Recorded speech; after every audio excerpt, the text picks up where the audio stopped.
आज का टॉपिक है बच्चों दूरी तथा विस्थापन। आज जो टॉपिक आप पढ़ रहे हैं वो है दूरी तथा विस्थापन। दूरी किसको कहा जाता है और विस्थापन किसको कहा जाता है। आप जो पथ तय करते हैं, वाकई में जिस पथ आप चलते हैं वो पथ की पूर्ण लंबाई, संपूर्ण लंबाई कहलाती है दूरी।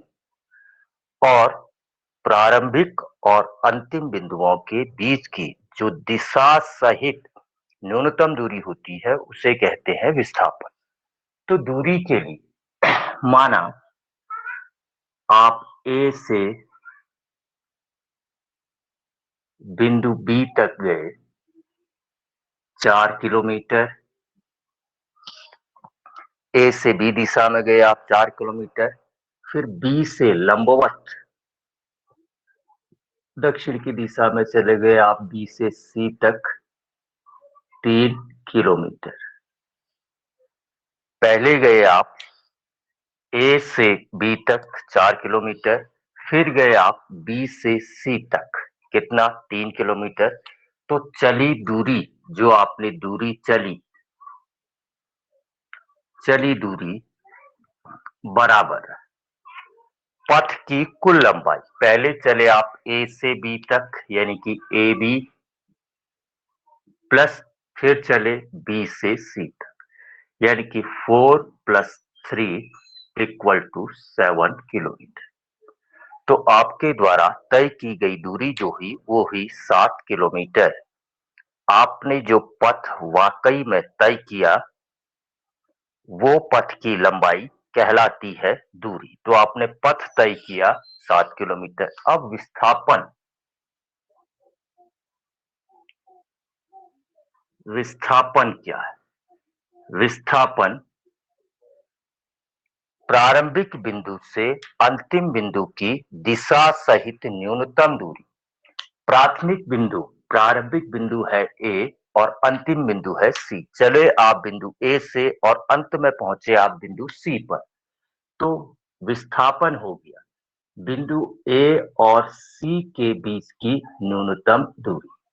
यानी कि विस्थापन हुआ आपका ए सी। इसके ऊपर एरो लगा रहा हूं। एरो का अर्थ हुआ विस्थापन प्रदर्शित करने के लिए दिशा की जरूरत भी होती है, दिशा आवश्यक ही है। यानी कि ये एक सदिश राशि है। विस्थापन एक सदिश राशि है जबकि दूरी एक अदिश राशि है। दूरी को पूर्णतया प्रदर्शित करने के लिए दिशा की आवश्यकता नहीं होती है, जबकि विस्थापन को पूर्णतया प्रदर्शित करने के लिए लंबाई के साथ साथ दिशा भी चाहिए। अब दूरी का परिमाण, दूरी का परिमाण, परिमाण AC बराबर AC, पाइथागोरस का प्रमेय लगा दूं तो वर्गमूल AB का स्क्वायर प्लस BC का स्क्वायर। AB का मान जो आपके पास है, AB बराबर है √AB 4 का स्क्वायर प्लस BC 3 का स्क्वायर। यानी कि ये आ गया आपके पास 4 का स्क्वायर 16 और उसका स्क्वायर आ गया आपके पास 9। यानी कि √16 + 9, 16 + 9 यानी कि 25। 25 का रूट जो आ गया 5 किलोमीटर। तो आपके पास जो विस्थापन का परिमाण आया, आंकिक मान, वो केवल कितना 5 किलोमीटर। जबकि चली गई दूरी कितनी आई आपके पास 7 किलोमीटर। तो एक चीज यहां पर आप देखिए, जो ये विस्थापन है वो किससे कम है, चली गई दूरी से कम है। या कह सकते हैं चली गई दूरी विस्थापन से हमेशा ज्यादा हो। इसी के कुछ पॉइंट और करेंगे, किस प्रकार से वो ये देखिएगा।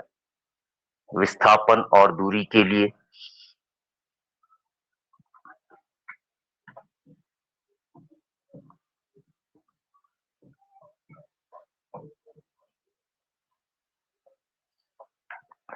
मान लेते हैं हमने धरातल में बिंदु ए से, धरातल में स्थित बिंदु ए से एक बॉल को ऊपर को फेंक दिया,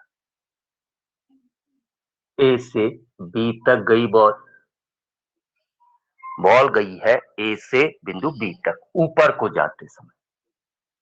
तो मान लेते हैं जो ऊपर की ऊंचाई है वो 10 मीटर, ये जो ऊंचाई है वो 10 मीटर।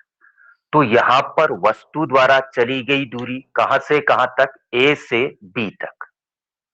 वस्तु द्वारा चली गई दूरी कहां से कहां तक हुई, यहां पर बिंदु ए से बिंदु बी तक, और बिंदु ए से बी तक की दूरी है कितना, 10 मीटर। विस्थापन प्रारंभिक और अंतिम बिंदु के बीच की न्यूनतम दूरी, प्रारंभिक बिंदु ए अंतिम बिंदु बी। तो विस्थापन का परिमाण भी यहां पर कितना रहा, 10 मीटर। दूरी भी 10 मीटर और विस्थापन मीटर है, यहां पर दोनों चीजों के परिमाण आपस में समान है, दूरी और विस्थापन की। तो इससे एक चीज और पता लगती है, जब वस्तु सरल रेखा में गति कर रही, एक सीधी रेखा में गति कर रही है, तो वहां पर विस्थापन का परिमाण और चली गई दूरी आपस में समान होते हैं। अब उसके बाद ये बॉल बी से लौटकर फिर कहां पर आ गई, हमारे हाथ में आ गई, यानी कि बिंदु ए पर आ गई। पहले ए से बी तक गई, फिर बी से ए पर लौट के आ गई। तो अब चली गई दूरी कितनी हो गई, ए से बी तक जाना 10 मीटर प्लस ए तक आना 10 मीटर, यानी कि 20 मीटर। कुल चली गई दूरी आ गई इसकी 20 मीटर।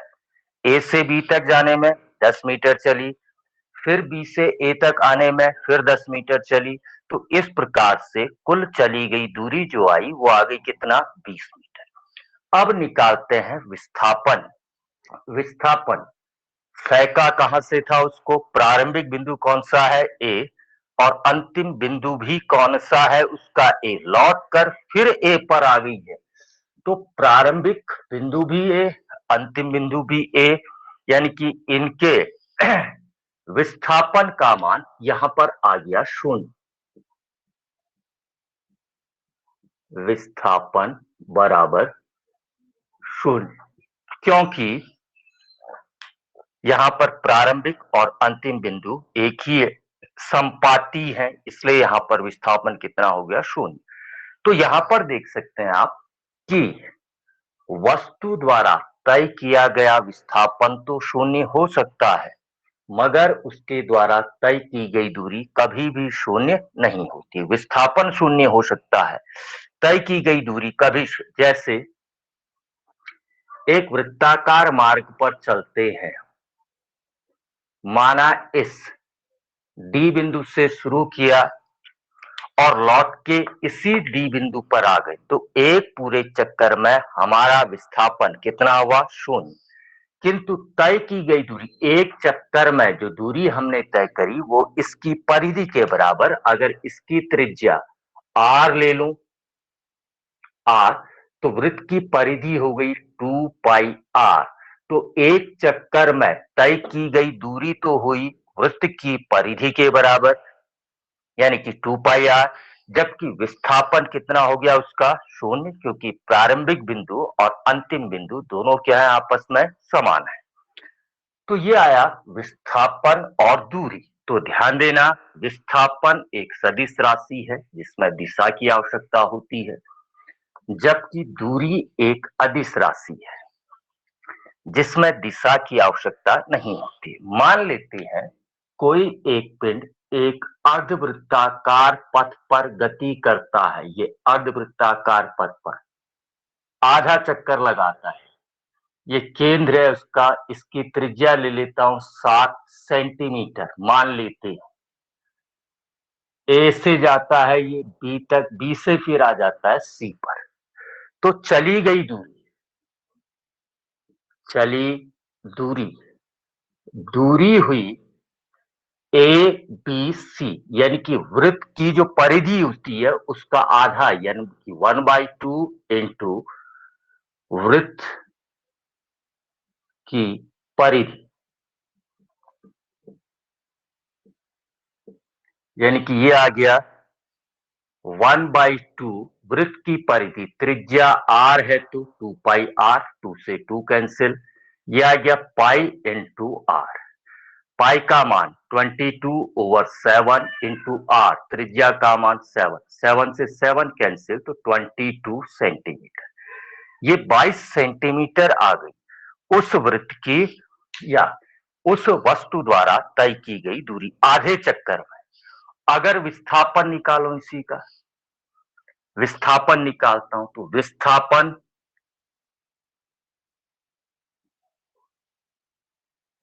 पहला बिंदु है ए और अंतिम बिंदु है सी, तो ए और सी के बीच की न्यूनतम दूरी, ध्यान देना दिशा होगी विस्थापन की प्रारंभिक बिंदु से अंतिम बिंदु की ओर, यानी कि ए से लेकर सी की ओर।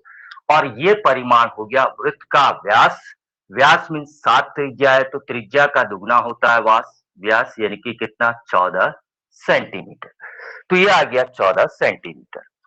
तो ध्यान देना दूरी क्या है, किसी गतिशील वस्तु द्वारा तय किए गए वास्तविक पथ की लंबाई को आप कहते हैं दूरी। वास्तविक पथ की लंबाई, वाकई में जिस जिस पथ पर चला है उस सब को योग करके निकलेगा वास्तविक पथ की लंबाई, यानी कि दूरी। और